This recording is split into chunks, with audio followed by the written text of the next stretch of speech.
I recognize Monolino Ligation Mayan, Tenibo Paran, Kiti Karen Tenaganya, Intiamasi Manuel Olekiseme, Kiti Karen, and Kanye Dr. Fred Matiangi, Virajo Bingle, Tombana, Presia Yerikori, Oloshole Kenya, Pokin Telolonga Kaji, Intiamasi Emmanuel Olekiseme Tenebo Steven Olentaya, Kigira Ponebo Kiti, and Kanye Dr. Fred Matiangi, Kigira, Igiliwan Shore, Yolombo Nabo, Kiwai Magamba, Erikori Radamajore, Dr. Fred Matiangi, Nerola Riconitelo Shole Kenya, Roxiago, Kadian Kashaloricale, President of Ricale Rice, Turkey Malay Jubilee. Keseba, Taniara Swali Nabani Niata, Cable of Facebook fan pages, or English and Mayan FM, now Mayan FM 100.7. Tenebo Paran FM 101.7. Giliwan Shori York, Taniara Swali Nabani Nata, Tapaka, which we will show you, and Kakan no longer do that. Karibu sana daktari. Unasikiza na Wamasai wote Samburu, Kajiado, Nakuru, Laikipia, Baringo. Kwa hiyo wasalimie ili tuweze kuanza shughuli ya siku ya leo. Sobaoleng, very asubuhi. I'm very happy to be here and engaging with you, and as I told you before the program began, most of my memorable friendships and interactions are with some of the leaders of the Maasai community. And then I've lived among us the Maasai community and done business within that community for a long time. I'm one of those people who are genuinely and truly grateful for the hospitality and love and warmth of the Maasai community. So I'm enthusiastically looking forward to this interview and this interaction. Asante, karibu sana. Maybe my first question is that many Kenyans know you as a results-oriented leader. So who is Dr. Fred Matiangi beyond public service? Allah. I'm just an ordinary human being who wants to live well. You know, niliangalia siku moja interview ingine mtu alikuwa anafanyishwa, and I thought that was a very important point, and it left a mark in my life. They were interviewing a leader, and the leader was saying, the most important thing is every time you wake up in the morning, because none of us lives forever. True. We live here for a certain period of time. So this journalist said, what would you like to be on your tombstone?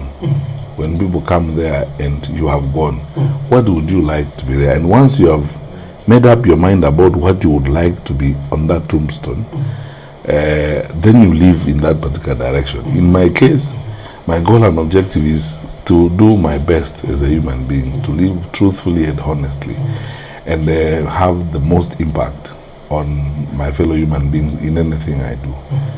And that's all. And every time I wake up in the morning, that's what I focus on. And I keep telling people, as the Holy Scripture say, chochote unapewa kufanya, mikono yako ikishika kitu, kama ni kalamu, kama ni joka, kama ni fimbo ya chief, ufanye hiyo kazi kwa namna na style ile ambao wale ambao watakuja watasema kweli huyu alifanya kazi. So mimi ni hivyo tu, ni mtu wa kawaida. Nilelewa kule Nyamira, kama watu wengi Kenya, 9 out of 10 people. I grew up in a peasant home. I walked to school the entire of my primary school life. Yes. Lived in, in the village like most Kenyans. Yes. When they're growing up. Yes. School with so many people, went to local schools, ended up, at Kenyatta University, later on at the University of Nairobi. About the privilege of public service, both here and internationally.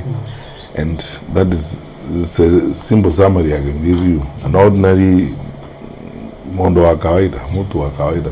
Okay. Yeah. Thank you, Daktari. Why do you think Kenya needs the leadership of Daktari Fred Matiangi coming 2027 general election? Because first, we've done enough politics since 1963. Two-thirds of the problems we have in this country is because of the bad and wasteful political behavior that we have cultivated over the years. If you look at what is going on and how the country is being managed right now, most of the time is spent on what I would describe essentially as nonsense, really. Things that are of no value to the actual livelihood of the people themselves. Now, ikifika wakati wa siasa, watu wanaanza kusema,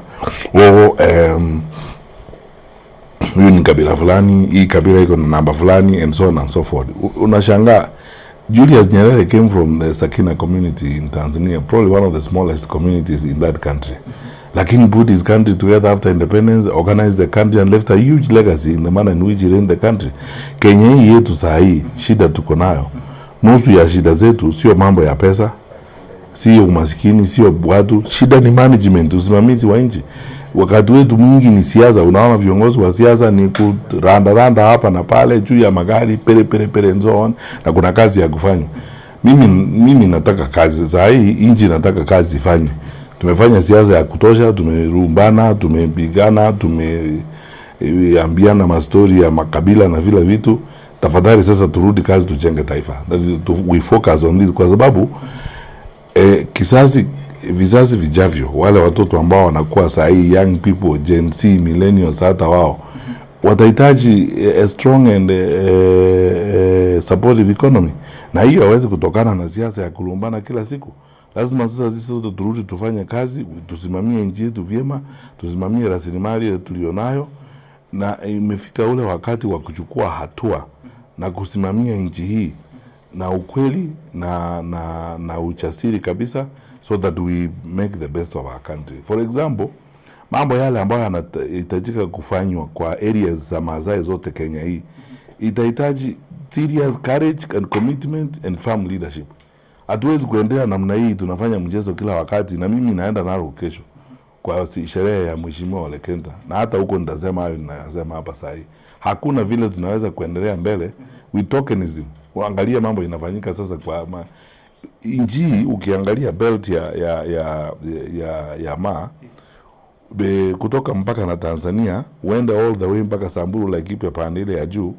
The Maa community generally and intensely occupies one of the richest, wealthiest, most impactful environment in every sense of the word. Tumefanya namna gani tangu independence? Is tokenism. Huyu anakuja anatafuta namna ya kujitajirisha na mali ambayo iko kwa huko. Huyu anakuja anataka kujenga mahoteli, anachukua shamba ya Maasai iko huko. Huyu anakuja anatafuta wa Maasai fulani, anawaonga, anawaleta kwa grupu yake, anaanza kuiba na wao. Wale watoto na wale watu ambao watazaliwa wa Maasai watakuwa namna gani? We must manage this country sensibly. That is the difference I think I'm going to make. Bringing firm, courageous and forthright management to the country. Bila kusumbuliwa na mambo ya siasa mingi, political correctness, hii inafurahisha huyu, inafurahisha yule mwingine. Jamani, tujenge nchi. That is the issue. Tumefanya siasa ya kutosha. And you know, we've had cases. Look at President Kibaki. Tumekuwa na hiyo wakati alikuwa technocratic leadership that focuses more on the results that we need to deliver, because we are telling me I'm result oriented. Mimi nataka nihesabiwe. Mwaka huu tumefanya namna hii, mwaka ule mwingine tumefanya namna hii. Nikiahidi wa Maasai mambo saa hii, kama tunataka ku transform environment ya Maasai, waangalie wao wenyewe waone hakika nilifanya, si mdomo kusema tu. Mimi swali ni kwamba kwa mambo ya masomo inajulikana kwamba ilileta a lot of good reforms wakati ulikuwa minister wa education, and now this is where we are. Competency based education, mambo ya capitation, mambo ya university funding model. What's your take on the state of education at the moment in this country? You can only use one word to describe the state of education in Kenya today. Chaotic. Completely chaotic. Hata wakubwa wa elimu wakisimama siku hizi, waziri mwenyewe na PS wake wanaongea, unashangaa wanakutananga kweli hawa. Wanapanga maneno vile hii nchi inatakiwa kuendelea. Juzi nimekuwa kwa mjadala mwingine na nilitoa huu mfano. Social sectors kwa nchi, elimu na afya, ni kama cockpit ya ndege. Yaani kule mahali pilot anakaa kwa ndege. Pilot hawezi kutoka pale kwa ndege aende kuangalia wasichana kule nyuma alafu arudi huku, the crash. Any serious government spends their attention, like 50% of it, on the welfare of the people, especially in the social sector. Kitu gani kinaendelea kwa shule, kitu gani kinaendelea kwa hospitali, watu wanapata matibabu. Alafu sasa the third in that arrangement ni security, so that the country remains stable. Mimi nashangaa, wacha nikuambie kitu moja my brother.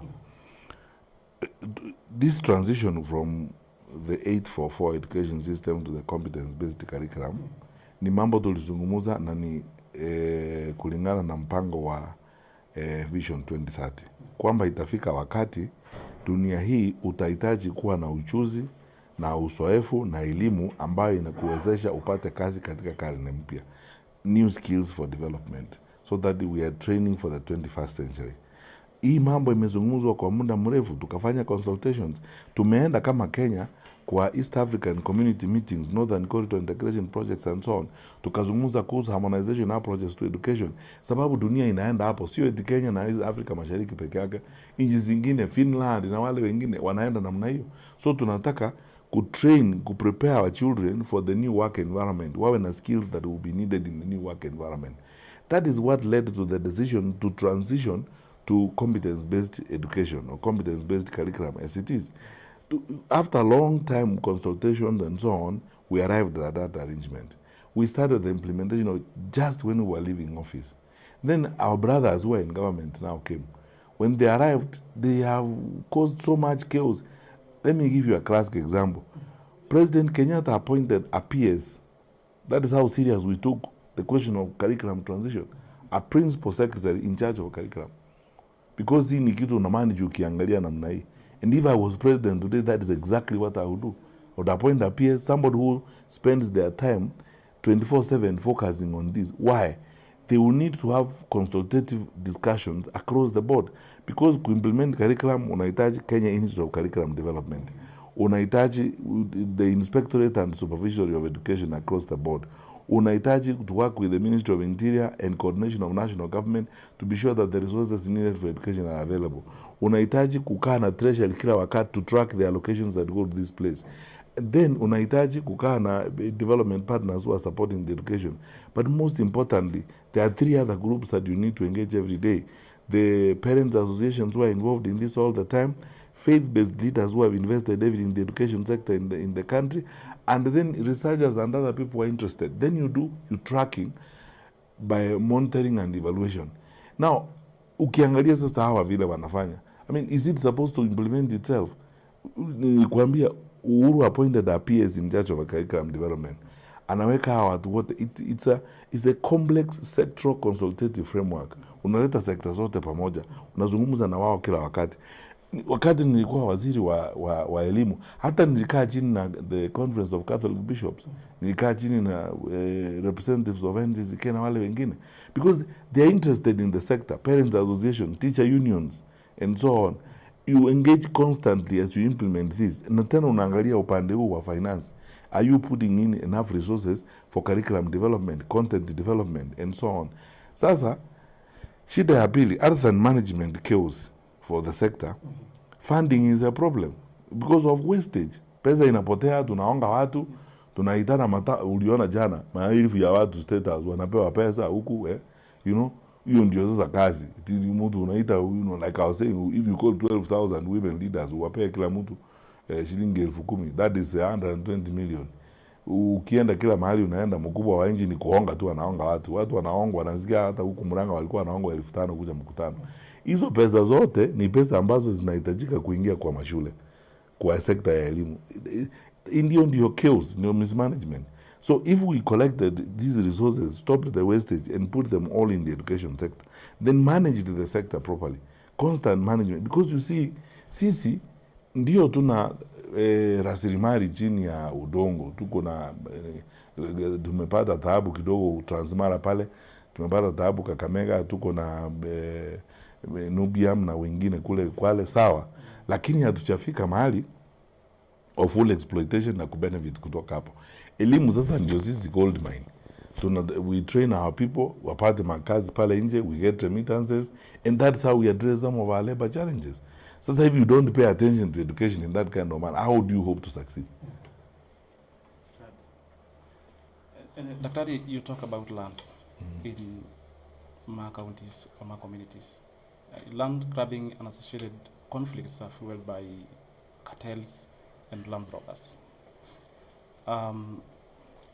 These people are within the national and county governments, being the main constraints to optimal production, to peace and coexistence among the communities living in those counties.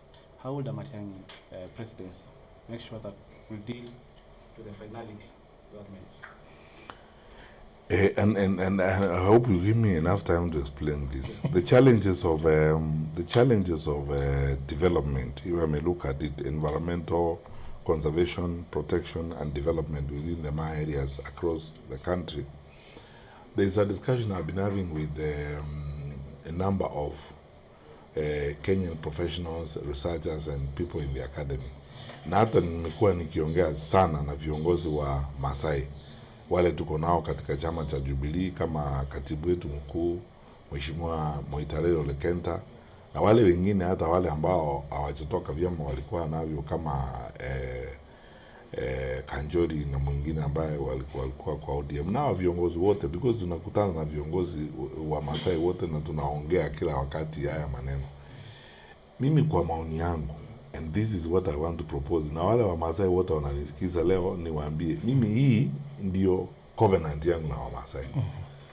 Lazima sasa mahali tumefika vile mimi naona, we actually put in place what you may call a sessional paper on comprehensive environmental and land protection and development of Maa occupied areas in the country. Why do I say that? Unajua ukiangalia hizi shida tuko nazo, whether it is the carbon credit challenges with the Magadi soda, whether it is revenue from Masai Mara, whether it is the mining going on in Kilimapesa that the people of Narok know nothing about, you know, the construction of hotels and interference with the migration corridor, the destruction of the environment and so on, water catchment areas, and then of course what you have said yourself, the land grabbing. It is driven by one thing, my brothers. It is driven by tokenism and this attitude of basically where politics and political office has become an opportunity for enrichment and self-aggrandization. Sasa nikiingia pale na mimi niende ninyakue eka 1,000 pale, mwingine akiingia pale achukue 1,000, nyinyi rika yenu, nyinyi watoto wenu watapata nini ya kunyakua in the process? Na tena ukiangalia vile nimesema, and I want someone to challenge me. If you look at the entire of the Maa occupied areas in the country, as from the border with Tanzania all the way wende mpaka Samburu, like Laikipia na kule kwingine juu, these are some of our wealthiest places in the country that would elicit and spur phenomenal development. Lakini kwa sababu ya siasa mbaya and selfish politics, it has completely undermined the rights of these people. Kila mtu anakuja ni mkubwa, anachukua shamba pale. Ile vita inapiganiwa huko, hiyo shamba ya Suswa ukiendelea pande hiyo, that Suswa belt is because of the geothermal resources pande ile ziko kule.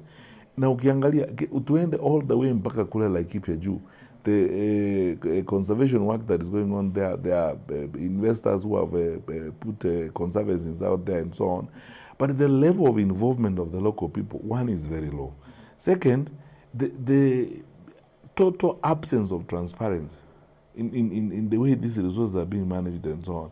So it's not just land grabbing alone. It is a complex cocktail of challenges brought about by one thing: bad governance, bad management, and the misuse of public office. There is no way, mimi niseme tu kweli, there is no way we are going to solve these problems if we approach them in a tokenist manner. Ili leo unafanya hivi, they first of all require courage and firmness. Tukue mtu tuzimame imara na tuangaliane macho kwa macho. Tuache kucheza na maisha ya watu wetu. Tufikirie kwamba tukipata nafasi ni ya saa hii, na hiyo nafasi ni ya kusaidia watu wetu, sio nafasi ya kuchitachirisha. And then tukae sisi wote pamoja, we solve these problems and have a long-term view of these issues. By the way, there's some guy who has done a study. He's a non-Kenyan who was staying in Kenya, and he was saying that if there was better governance and proper management of resources, Narok is one of the counties that could get out of the poverty line within a generation. That in Narok inaweza kufika mahali hakuna mtu Narok ambaye anaishi chini ya poverty line. Kila mtu anakuwa tajiri, kila mtoto Narok anaenda shule, kila shule Narok iko na classroom na iko na maji na kila kitu and so on. And they used that as an example of bad management and how that bad governance affects the livelihoods of those people.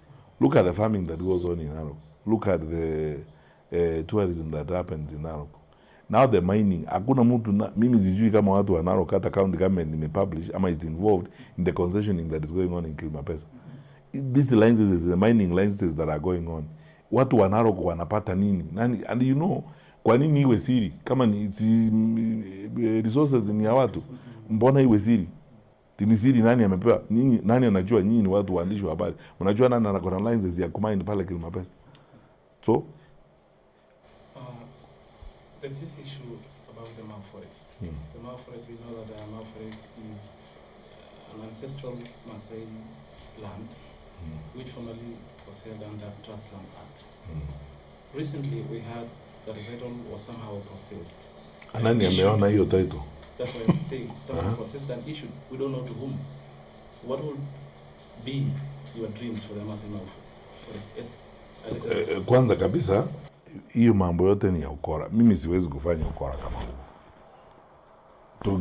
Kama tunatoa hiyo title kwa because that's trust land, it means inaenda kwa community. Dunia yote ijue jameni. I mean, siri ni ya nini? Unajua mahali popote unaona watu wanaanza kufanya kazi na namna hiyo, lazima kuna ukora ndani. Na lazima tunajua hii politics ni maneno ya carbon credits and so on. Lazima kuna ukora ndani. Ukifuatilia hapo utapata makampuni yamekuwa registered, people are busy concessioning and we working on contracts. Alafu sasa serikali zitakazokuja huku mbeleni wataambiwa tuko na agreement, tuko na contract na international sijui what, hatuwezi kucancel and so. Wakati mwingine mimi nafikiria the only way to do this thing is to take the bull by the horns. Mimi nikiwa president na tukichukua serikali, I cancel those kinds of contracts and agreements wakwete, because you see mwisho unaumiza watu. Unaumiza watu.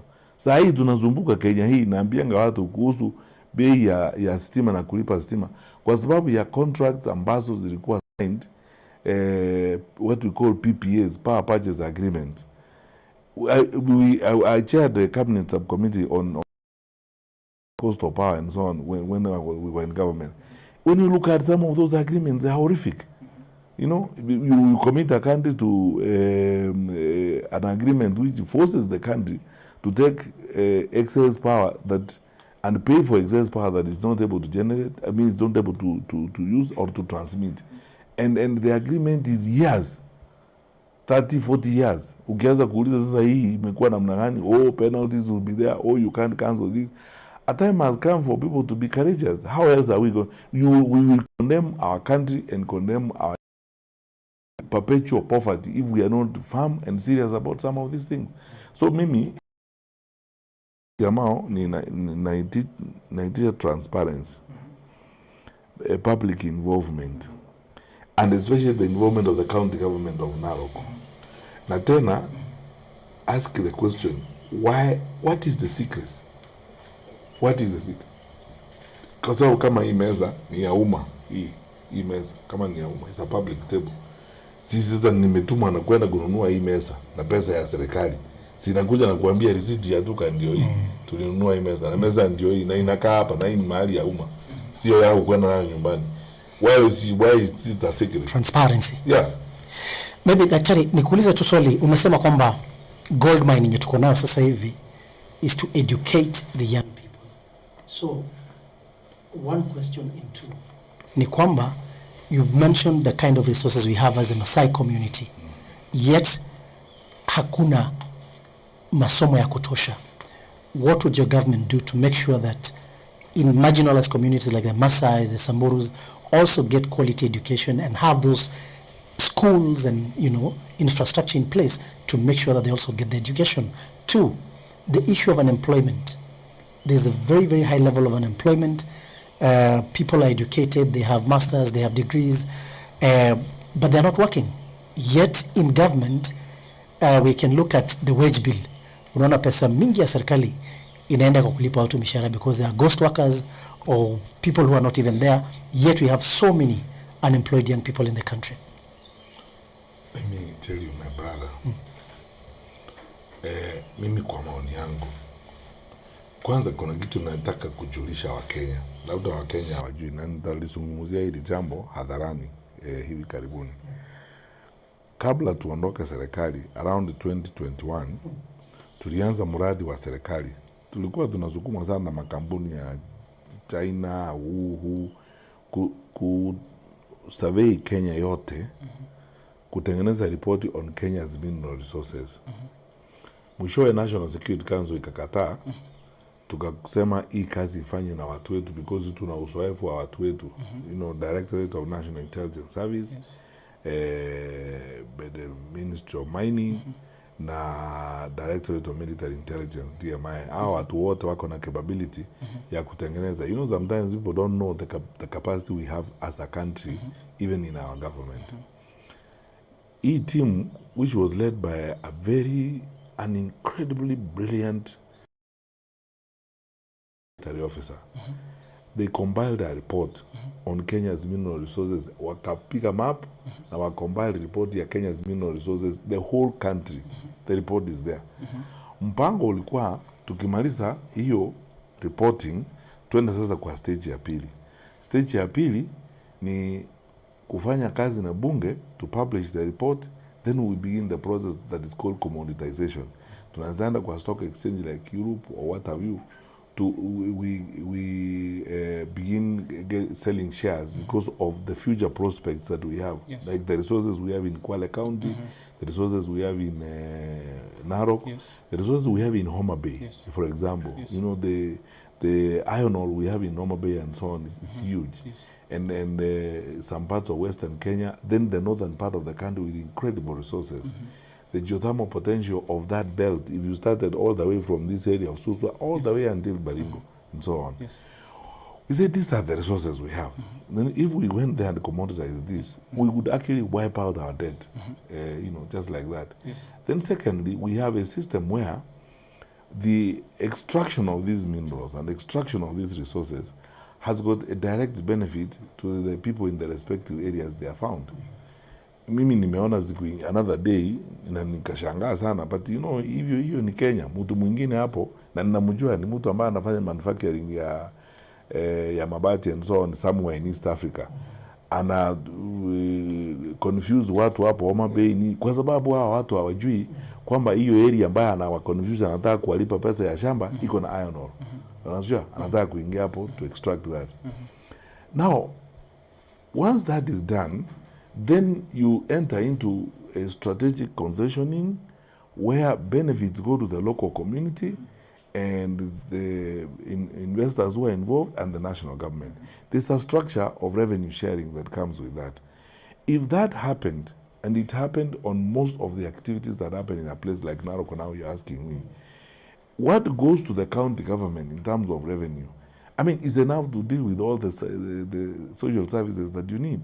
Because nimekuuliza sahi watu wa Narok, have you seen a publicly published report inasema about revenue ya Masai Mara? Umeiona wewe? Umeiona Kilima Pesa? Do you know any public information? Na tena niambie ni sheria gani Kenya ambayo inakubali government ifanye mambo yao yote kwa siri? Na unajua watu wakianza kufanya mambo ya siri namna hiyo, obviously you know what is going on. It's intense corruption, abuse of office, and theft. You know, people have become billionaires using resources that are coming from that place. So one way of addressing that problem you're asking me about education and the failing resources is a transparent and firm extraction of resources and making sure that those resources benefit the local people. A transparent deployment of those resources to the welfare of the people. Hao watu ambao wanapea concessions kufanya mining ama wanafanya kazi fulani wanahitaji kuambiwa wewe hero, in addition to ile unalipa unatuonyesha hapa, utajenga hospitali hapa hii pesa, utagharamia university college hapa, and so on and so forth. Lakini sasa licenses zinapewa kwa briefcase na watu wengine usiku ambao wanazungumza. Even county assembly, mimi najiulizanga, even county assembly ya Narok ama county assembly ya Kajiado ama county assembly ya Kwale imeonyeshwa some of these agreements and discussions. And why not? Sheria gani inasema wale watu ambao MCAs wanakaa hapo kwa county assembly si ndio wanasimamia, ndio wanawakilisha watu wa Narok, ndio wanawakilisha watu wa Kajiado ama Kwale ama Baringo. Mbona hawaonyeshwi? Hii sasa tumeanza kutoa licenses. Na hapa Taita Taveta tumetoa licenses kwa John Mary Company from Australia. Itafanya mining hapa. Ile pesa, the projections we have ni hivi, revenue itakuwa hivi. Kulipia licenses, wamelipia licenses bilioni 3. Na hii licenses wamelipia bilioni 3, bilioni 1 ni accounting. Mbili inaenda kwa wizara.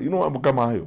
So that sasa watu wanalo wenyewe wajione, this is what we are getting from what God blessed us with. Sasa this, mimi nafikiri, we will solve our problems first of all by being very transparent about this and involving the people. Secondly, serikali on employment, government doesn't create employment directly. Not everybody can be employed by government. Government creates employment by the ecosystem it creates, so that people invest and people engage in economic activity. That economic activity is what that will spark growth.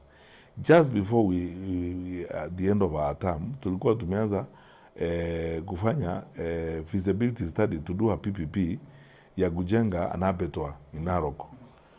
One of the ultra modern and best abattoirs that you think about, because if you look at that whole place, it's livestock farming, range, and so on and so forth.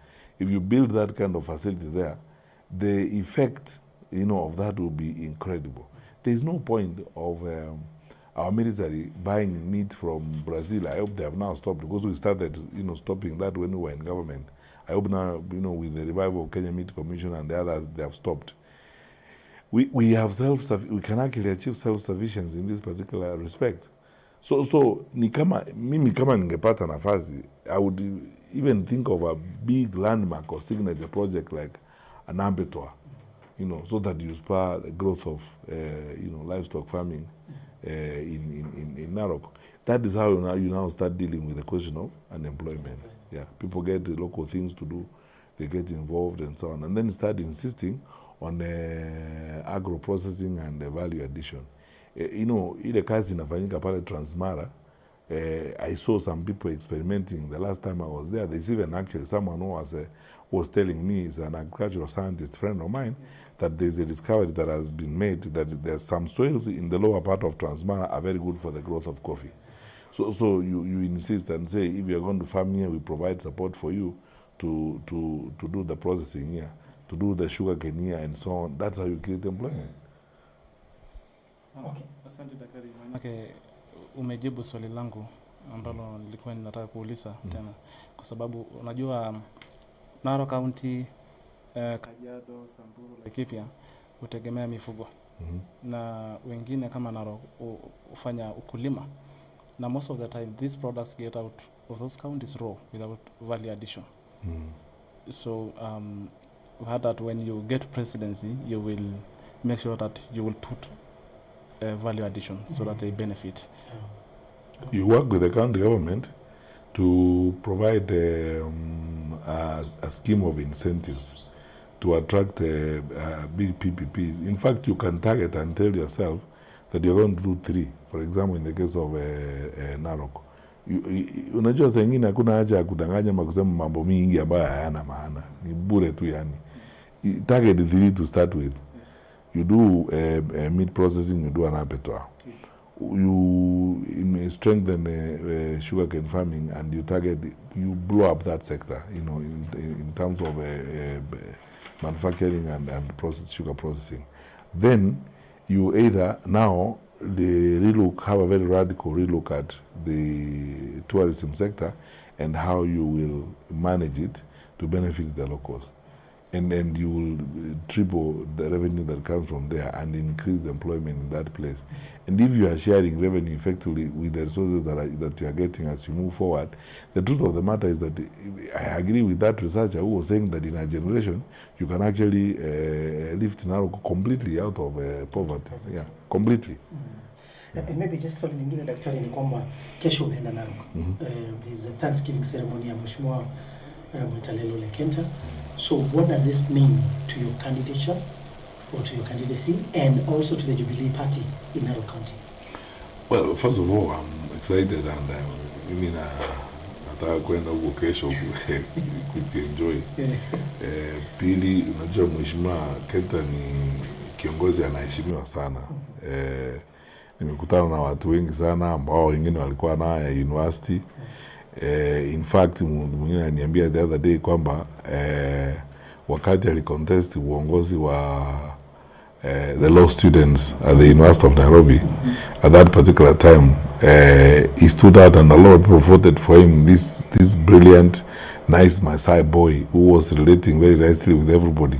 You know, people loved him across the board, and he's like that.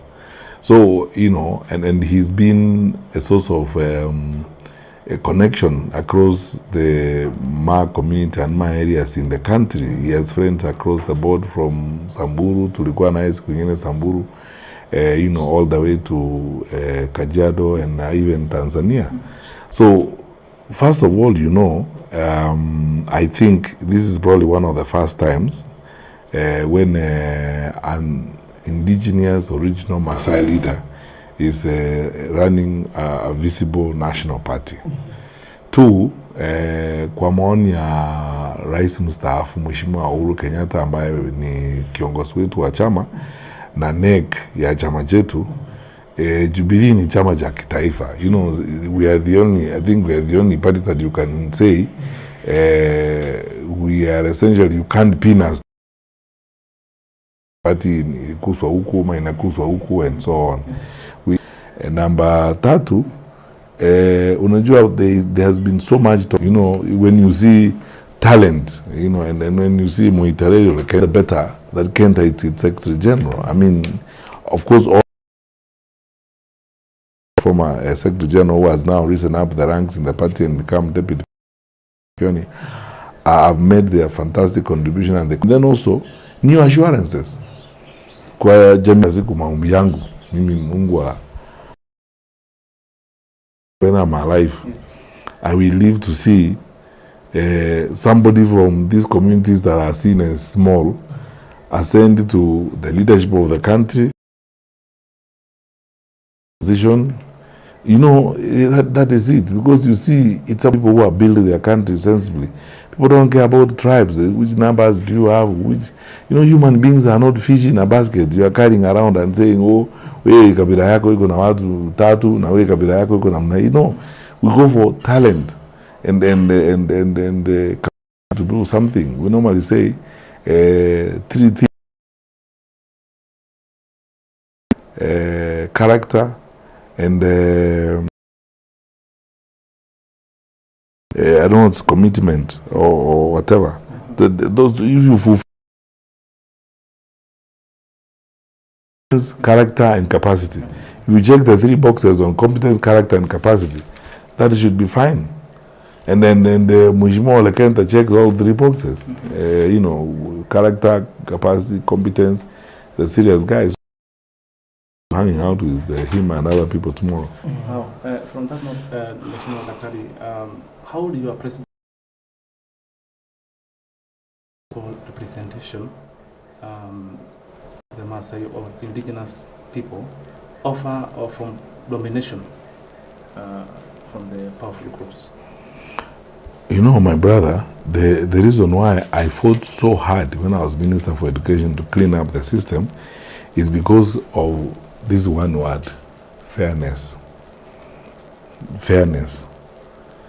Hakuna vile mtoto kutoka Lolgorian anaweza kwenda Alliance alafu aenda asome medicine ama engineering ama akuje kuwa principal wa Alliance ama principal wa Mangu High School if we are not fair.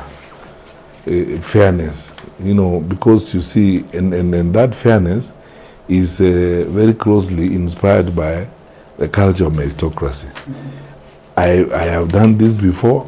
I am saying it not as hearsay. Ni kitu mimi nimefanya na nimeona. If you are fair and you are objective and you follow merit in the things you do, everybody will be at the table. I'm telling you the truth. You don't have to wear political lenses. Just be objective and fair. Meritocracy. You know, merit. People get positions because they qualify for them. Hire people in the public service, and you are going to be very fair. Utakuwa na mapeers wale kutoka kila jamii ya Kenya. ukichagua watu kwamba unatafuta watu wa kazi na watu kutoka jamii ya Maa for example, ninajiuliza kila wakati ni seme hii hadharani. If there is anything about my presidential candidature, it is about the quest to redefine politics from being a game of ethnic balkanization and ethnic bulking to an environment where merit, and as I said, the 3 C's matter: competence, character, and capacity. So that you know, because there's a guy, niwaambie ukweli, kuna kiongozi ambaye bahati mbaya alikufa kwa ajali ya ndege. Huko zamani nilikuwa nimemjua, kwa anaitwa Bonaya Athiko Dana. Alikuwa waziri wa mashauri ya nchi za kigeni wakati moja, alafu akawa waziri wa kilimo wakati mwingine. Wakati nilimchunguza huyo muungwana, nilisoma mambo yake wakati alikuwa kwa shule. Ile PhD thesis aliandika hata wakati huu sahi, it's a big reference point for his study. He was incredibly brilliant. Sasa wakati huo mimi nilikuwa nasema, naomba Mwenyezi Mungu siku moja mtu ambaye ako na uwezo kama huu awe rais wa nchi na anatoka Pandiri ya Marsabit. Sasa tukisema eti hawa ni kabila ndogo, Rendile, you know, ama Borana, you know, ama tukienda namna hiyo tunajenga nchi gani? Lazima sasa tufike mahali ya uwezo wewe. The question that we should answer all the time is who can do it? Nani anaweza kuifanya vyema? Yes. Who can do what we want done? Na tukijibu swali hilo vizuri, mambo ya ukabila itapotea, mambo ya sehemu ya nchi itapotea, mambo ya umetoka familia gani itapotea, tutapata viongozi wa kuendesha nchi mbele vyema. So directly to your question, yes, how communities that seem themselves as minority kama Wamasai ama Samburu, mimi niko tayari. In fact, I would like to manage serikali ambayo iko blind to anything else except merit and fairness. Yeah. Blind. I would like to, and I undertake this, naambia wa Kenya tu kweli, I would like to run a government that is blind to everything else except merit and fairness. Uwe mwanamke, uwe mwanaume, because tunataka kazi ifanywe. And they know, na maisha yangu mimi nimepigania hiyo nilikuwa napigana na cartels kwa sector ya education, kwa sababu tunataka mtoto apate grade yake ile Mungu amempea. Si eti kwa sababu wewe ni tajiri uende kununua grade na yule maskini kutoka Lorgorian awe namna gani? Maybe my last question, Daktari, because of time. Swali langu la mwisho ni kwamba tumeona mambo ya corruption imekuwa mingi sana, ni scandal after scandal after scandal. So how will your presidency deal with two things? One, corruption. Two, management of public debts. Okay, unajua those are big questions, but I can answer them in a summarized version.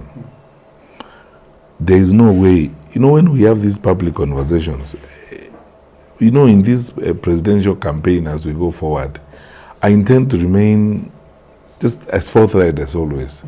And let's have a honest conversation as citizens of this country. There is no way you will fight corruption if you are corrupt yourself. Let's begin from that point. So the first offer that I make to Kenyans is that I will lead by example. Uwezo kufanya biashara na serikali wewe mwenyewe ukiwa mkubwa wa serikali, you engage in these things. You cannot tell people to stop doing what you do every day. Wewe mwenyewe, you can't. The first thing is to lead by example. Kenya does not need new laws or new institutions. Hizo tuko nazo za kutosha. What Kenya needs now are leaders with a different mindset.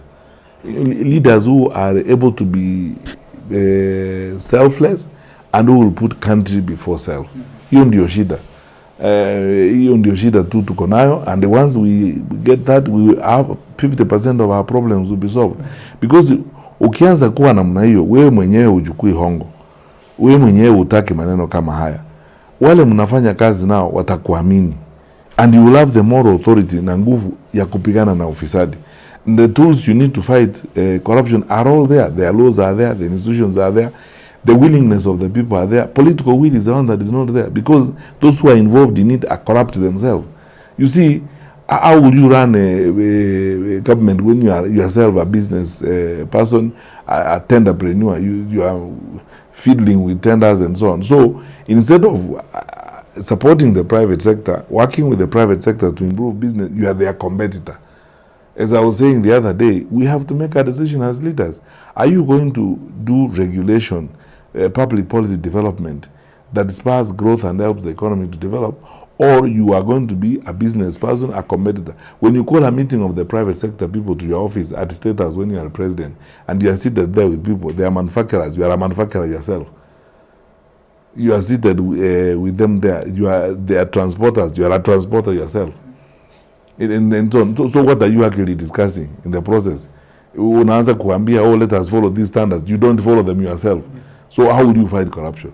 You know, tuzidanganyane kwa sababu ya siasa. We are lying to each other here and saying things that are politically correct, doing public relations. If we are going to do public relations in politics in Kenya, we will continue going around in circles and we will sink. Let us just face the reality as it is. There are no holy people in this world. We are not holy. I am not holy myself. I am not coming from Mars or from heaven. But when it comes to leadership and the survival of our country, we must get to a point and say, let us draw a line in the sand. The sacrifices we have to make now is to jinyime sisi. We deny ourselves some of these things in order for the whole community to go forward. But if we don't do that, how will we succeed? The people who fought for the independence of this country denied themselves welfare and comfort. So, servant leadership, sacrificial leadership, going into that office, you're going to, and you have to do that in order for the country to develop. Like, you know, ukifika pale, we niambie, you are developing a public housing system. You are a cement manufacturer yourself. You are calling the private sector to discuss with them cement prices, and you are their competitor. What are you doing? You can't fight corruption in that kind of manner. So my response and my undertaking, my pledge to the people of Kenya is this: exemplary leadership beats everything else. Leadership that can be trusted. Tufanye mambo watu wanaweza kuamini. Unaweza kukuamini. Ukisimama pale unawaambia, wanaamini, unasema ukweli. Huwezi kusema, oh, sisi tutabadilisha hii. And you have no capacity because you are compromised yourself to the bone marrow. Two, the institutions are there. The laws are there. Let us do the things that we need to do strictly according to the law. Finally, on the issue of debt, lazima tukope, kusema tu kweli, ili tukuse uchumi wetu na tufanye maendeleo. Shida ni tunakopa kutoka wapi, na tena tunafanyia mkopo nini. The level, and nimesema mbeleni, the level of wastage in government is shocking. I mean, it's like we borrow money to steal it, to waste it, and to do all manner of things. Mm-hmm. I was even telling people the other day, look at wewe mwenyewe angalia mradi wa nyota. Katika nchi zote za Afrika ambazo zinahusika na hii mambo ya nyota, nchi yetu tu ndio rais anahusika na hiyo maneno. Nchi zingine hata Benin, Angola, Rwanda, huku kwingine hakuna rais kukimbia around the country and so on. Sasa kujifanya hii ni mambo yangu ya serikali nimewaletea, na grant ya loan, grant ya World Bank. And then the resources that are spent there are incredible. Unapeleka mandege, magari sijui ya msina ngapi, wafanyakazi wa serikali wanalipa mapadiem huko nini for country our size. Na tumekopa. So if you deal with wastage, first of all, you borrow concessional facilities in number two. And number, you know, it's cutting the cloth to your size, turning resources to where they are supposed to be. Siku ngine nimeuliza hapa, wakubwa wa serikali wakanitusi sana wakati niliuliza, unawezaje kuhitaji pesa mingi kwa State House kuliko Moi Teaching and Referral Hospital? Hakuna maternity ward pale, hakuna operation theater huko, unafanyia nini pesa nyingi namna hiyo? Na hizo pesa zote 17 billion, mimi ukinipea State House na unipea hizo pesa, hata before we start anything, nitatoa 14 billion kwanza. Nipeleke 7 kwa education, nipeleke 7 kwa health. Na hata hiyo 3 inabaki naweza kurudisha by the end of the year. Because unafanya nini? So if we stem wastage of public resources, we manage our public affairs in a disciplined manner, we will succeed. Let me give you an example in conclusion. Niambie hivi, wewe umeajiriwa mshahara, pale Mayani wanakulipa mshahara. Tuseme mshahara wako ni shilingi 1,150. Ukienda nyumbani jioni unakaa na mama, mwisho wa mwezi unapiga budget. Tuko na fees, tuko na nini ya kununua. Okay, hii tunahitaji kununua plot eka moja pale Narok. Tutachukua loan kutoka kwa SACCO and so on. Si mnapanga vitu yenu namna hiyo. Why can't we do that to the country? So we are disciplined. That's why I said the other day, discipline is destiny. If we are not disciplined, there is nothing we are going to achieve. Yeah. Thank you, Dr. There's this question of conservation. The Maa counties, especially Kajiado and Narok, it's a fact. They live with wild animals. So that is to say, they bear the cost of conservation without without adequate and fair compensation. How will you do to make sure that there will be fair, timely compensation, a reality for the victims of human-wildlife conflict? You know, I dealt with this issue when I was in government. The challenges are twofold.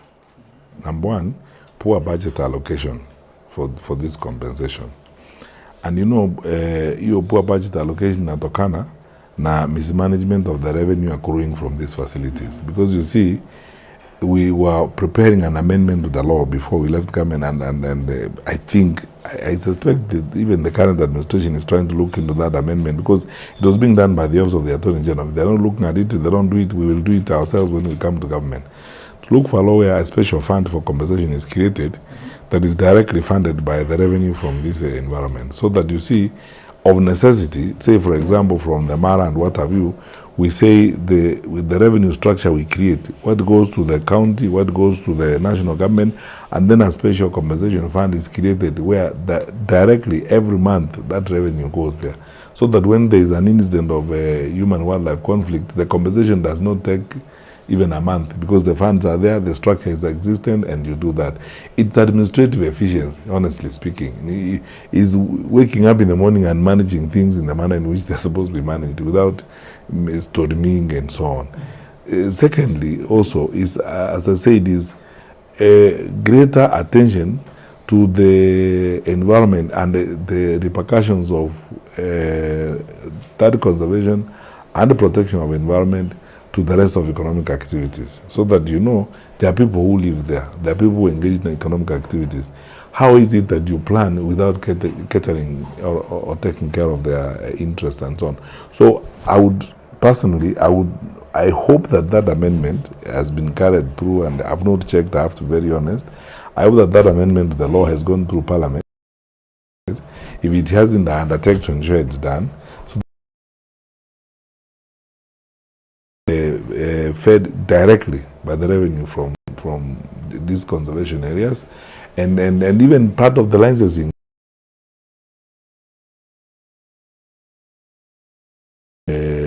caters for compensation, and you would even actually be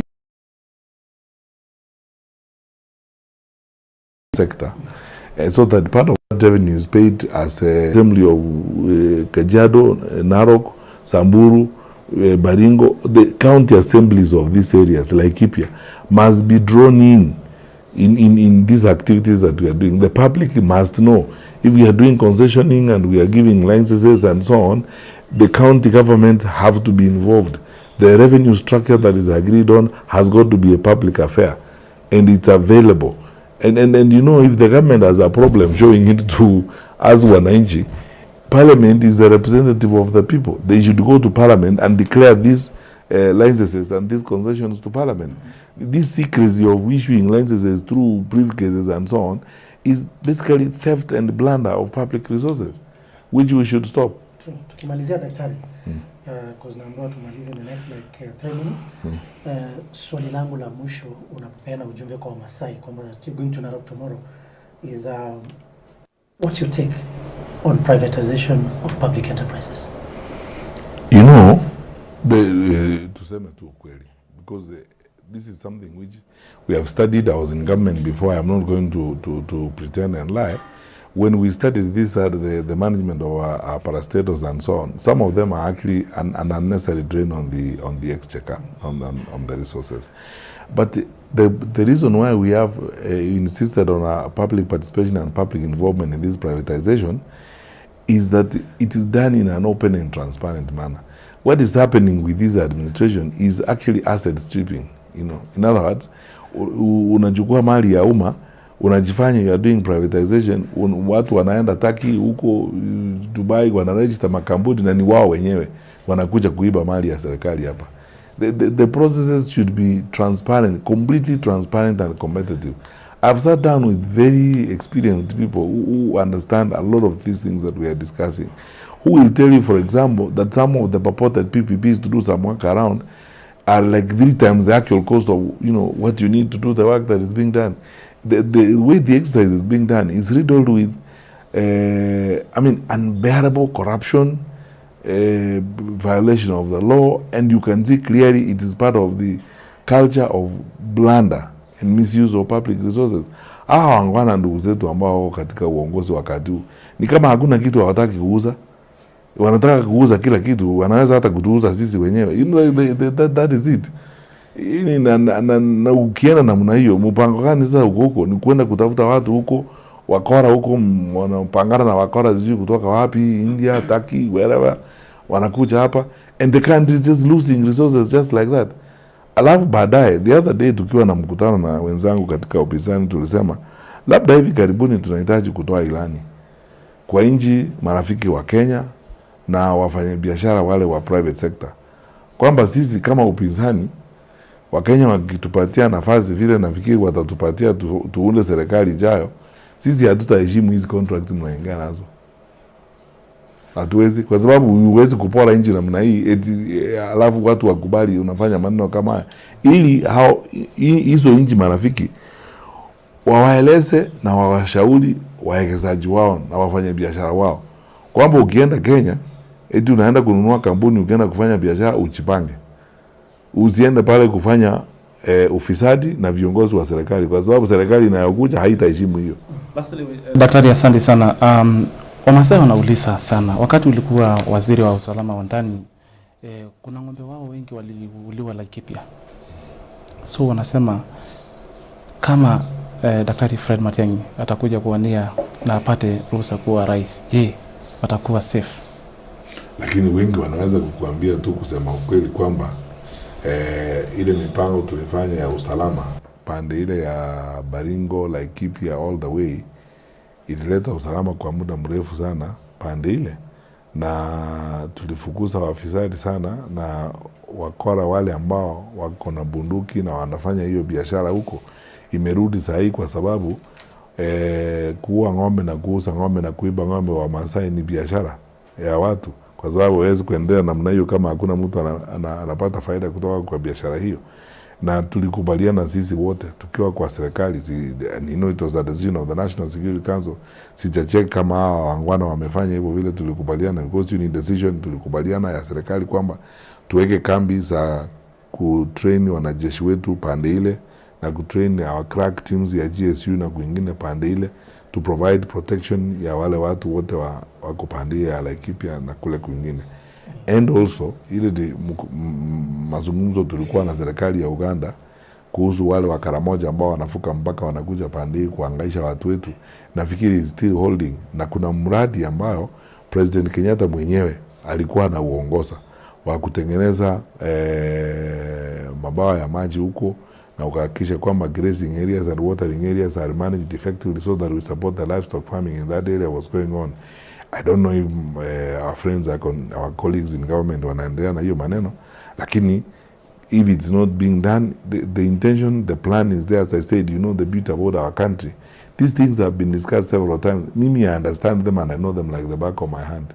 And that is why I say Ukiangalia kwa wale ambao tunatafuta kiti nao, mimi ndio tu nitaapishwa nianze kazi that afternoon na niendelee na kazi, sababu ninaelewa hii mambo vile iko.